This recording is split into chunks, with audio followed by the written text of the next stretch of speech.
Welcome friends, today we are here to understand different themes of biology and we'll have a closer look at ecosystem, a closer look at cell, the process of science biology and everyday life.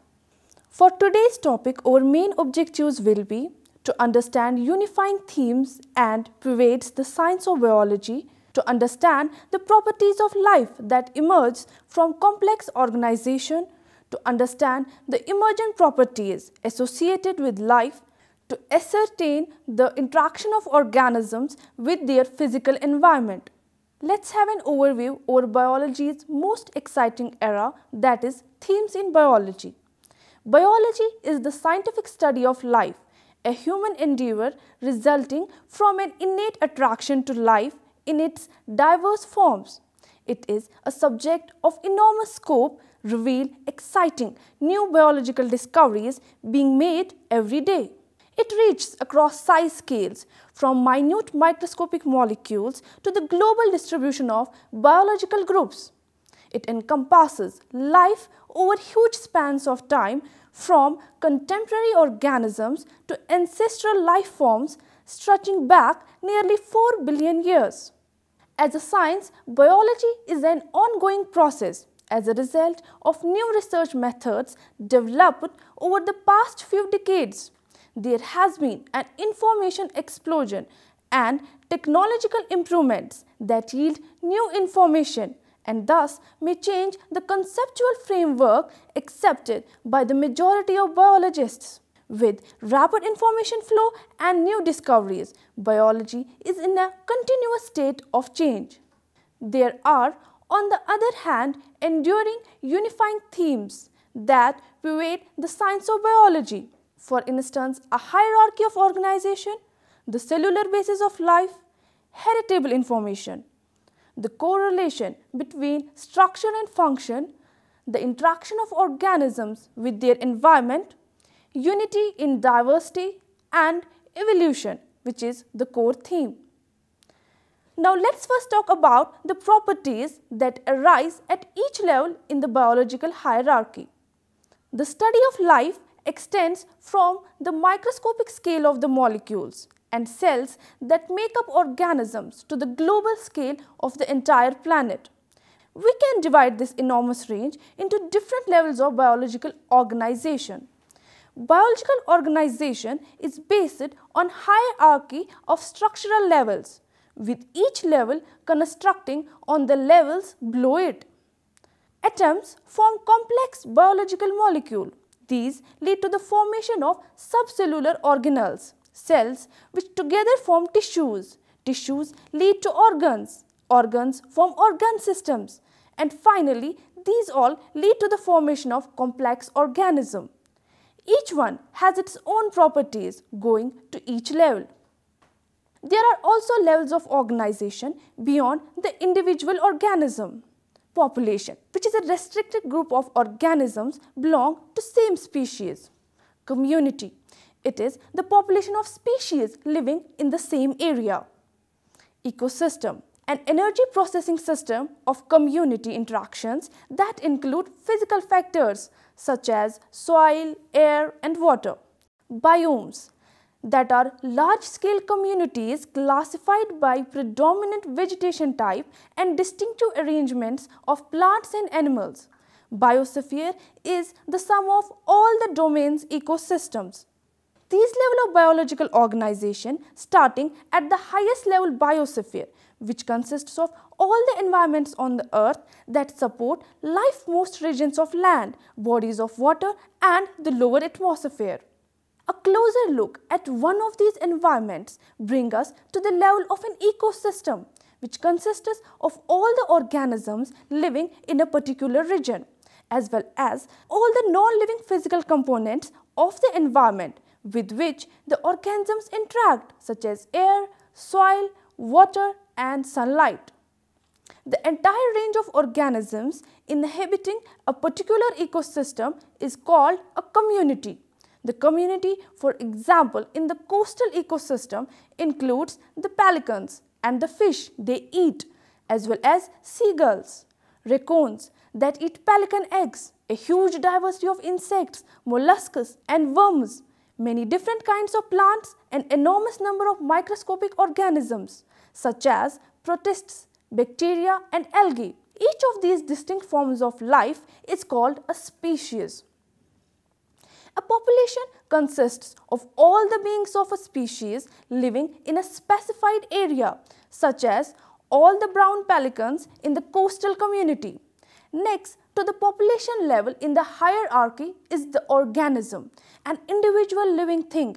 Within a complex organisms such as pelican, life's hierarchy continues to unfold. An organ system such as circulatory system, digestive system or nervous system consists of several organs that work together in performing specific functions. For instance, the main organs of the nervous system are the spinal cord, the brain and the nerves that transmit messages between the spinal cord and other parts of the body. As we continue down through the hierarchy, each organ is made up of several different tissues, each with a particular function and made up of group of analogous cells. The nerve tissues in a pelican's brain has millions of nerve cells organized into a communication network of spectacular complexity. A cell is separated from its environment by a boundary called a membrane. In the nerve cell, we can see many organelles such as the nucleus. An organelle is a membrane-bound structure that performs a specific function in a cell. Finally, we reach the level of molecules in the hierarchy. A molecule is a cluster of atoms held together by chemical bonds. For example, deoxyribonucleic acid (DNA) molecules provide the blueprint for constructing the organism's other molecules and transmit this information from parents to offsprings. In the computer graphic of a small section of DNA, each of the sphere represents an atom, the smallest particle of ordinary matter. Now let's talk about the emergent properties that are associated with life. Emergent property emerges as a result of interaction between components. With each step upward in the biological hierarchy, new properties emerge that were not present in the simpler previous organizational levels.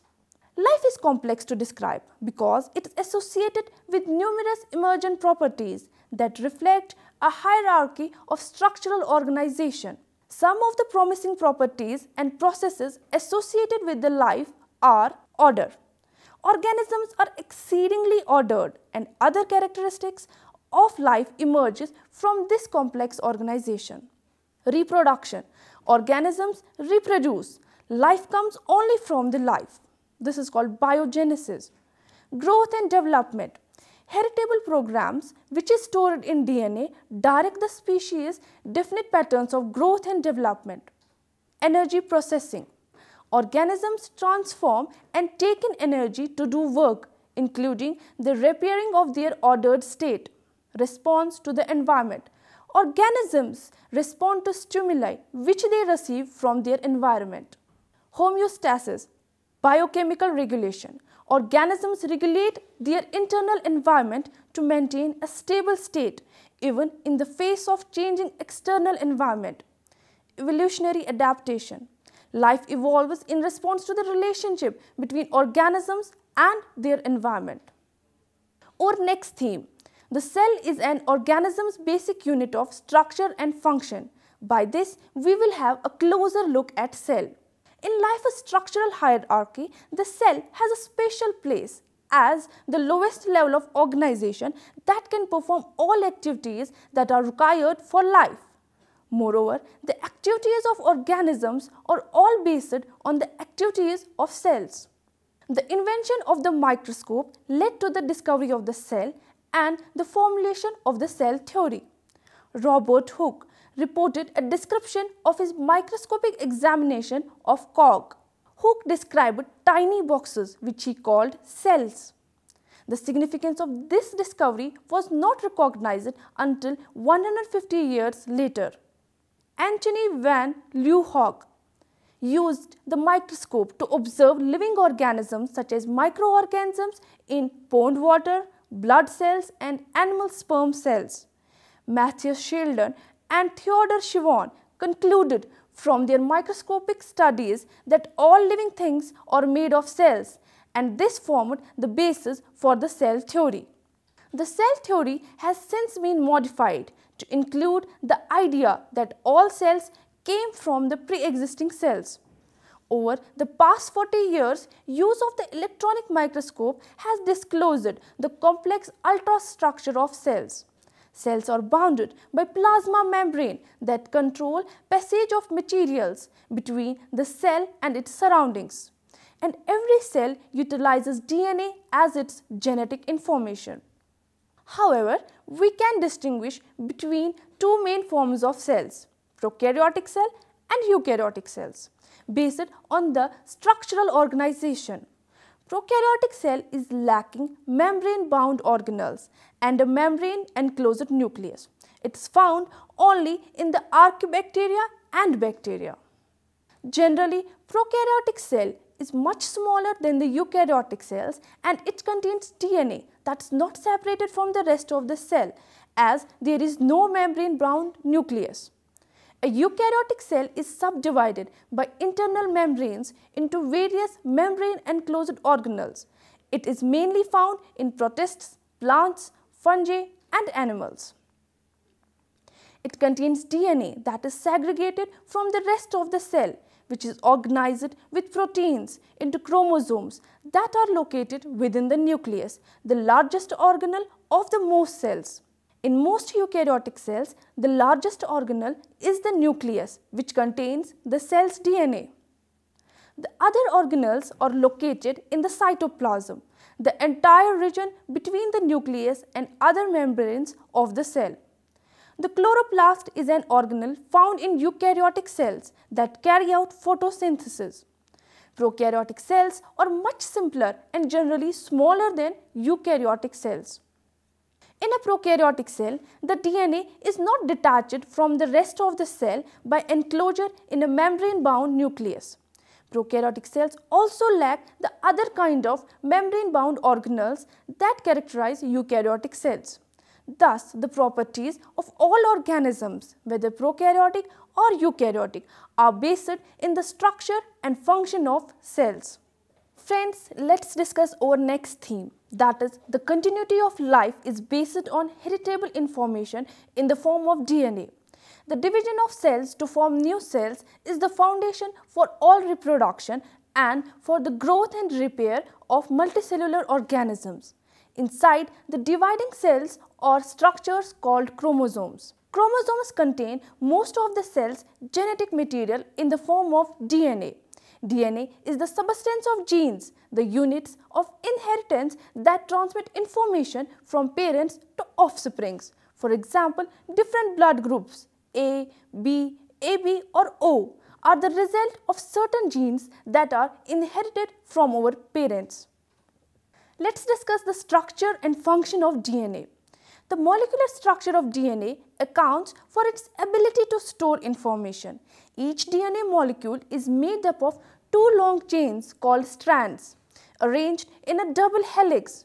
Each chain is made up of four kinds of chemical building blocks called nucleotides: adenine, thymine, cytosine and guanine, which are abbreviated as A, T, C and G. The way DNA encodes information is analogous to how we arrange the letters of the alphabet into precise sequences with specific meanings. Specific sequential arrangements of these four nucleotide letters encode the information in genes, which are typically hundreds or thousands of nucleotides long. DNA provides the blueprints for making proteins, and proteins are the main players in building and maintaining the cell and carrying out its activities. For instance, the information carried in a bacterial gene may specify a certain protein in a bacterial cell membrane, while the information in a human gene may denote a protein hormone that stimulates growth.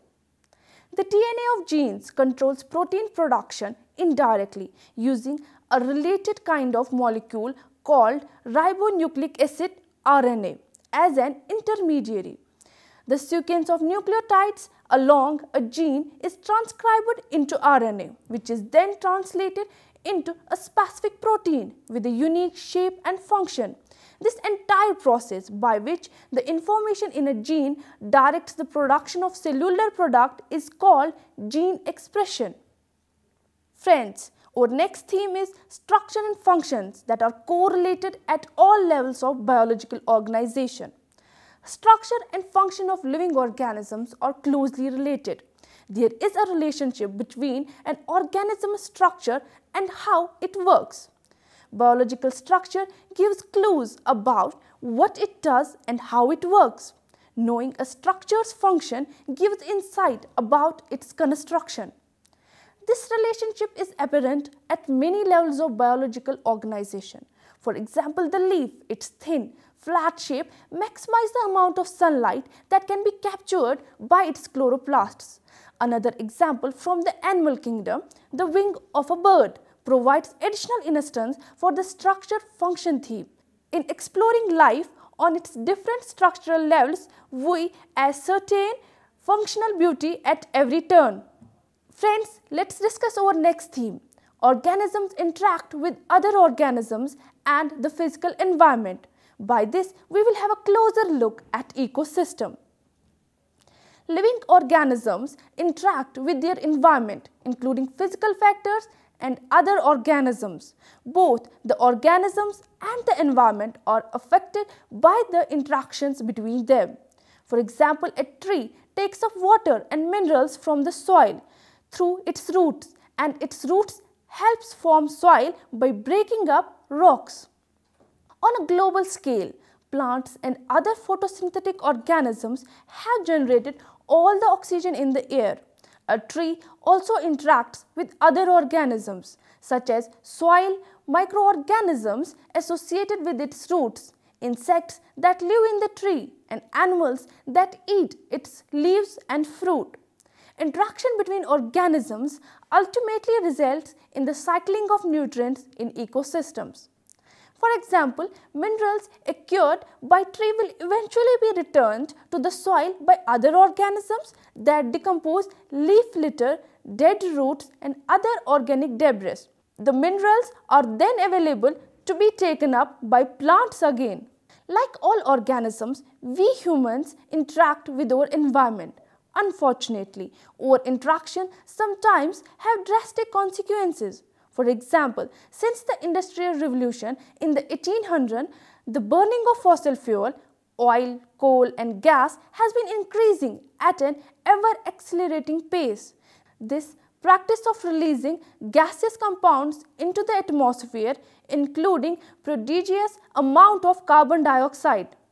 About half the human-generated carbon dioxide stays in the atmosphere, acting like a layer of glass around the planet that allows radiation which warms the earth but prevents heat from re-radiating into outer space. Scientific study reveals that the average temperature of the planet has risen 1 degree Celsius since 1900 due to the greenhouse effect, and they project an additional rise in average global temperature of at least 3 degrees Celsius over the course of 21st century. This global warming, a major aspect of global climate change, has already had dire effects on life forms and other habitats all over the planet Earth. Polar bears have lost a significant portion of the ice platform from which they hunt, and there are examples of small rodents and plant species that have shifted their range to higher altitudes, as well as bird populations that have altered their migration schedules. Only time will reveal the consequences of these changes. Scientists predict that even if we stopped burning fossil fuels today, it would take several centuries to return to pre-industrial carbon dioxide level. That scenario is highly improbable, so it is imperious that we learn all we can about the effects of global climate change on Earth and its populations. Acting as the stewards of our planet, we must endure to find ways to address this problem. Now let's talk about evolution, the overarching theme of biology. Evolution is the one idea that makes sense of everything we know about living organisms. Life has been resolving on Earth for billions of years, resulting in a vast diversity of past and present organisms. But along with the diversity, we find many shared features. For example, while the seahorse, jackrabbit, hummingbird, crocodile and giraffes look very different, their skull tones are basically similar. The scientific explanation for this unity and diversity and for the suitability of organisms for their environment is evolution. The idea that the organisms living on Earth today are the modified descendants of common ancestors.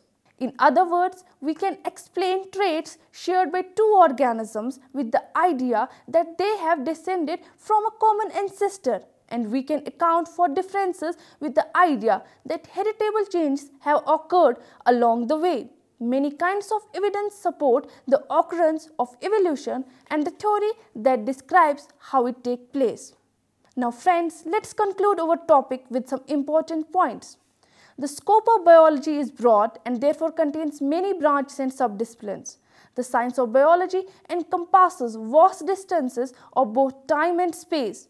It reaches across size, scales, from molecules to the global distribution of biological groups. Each level of biological organization has properties that emerge as a result of interaction between components. Because properties of life emerge from complex organization, it is impossible to fully explain a higher level of order by breaking it into parts. The study of biology balances the reductionist strategy with the goal of accepting how the parts of cells, organisms, and populations are functionally integrated. Dear students, I hope you have understood today's topic. Thank you.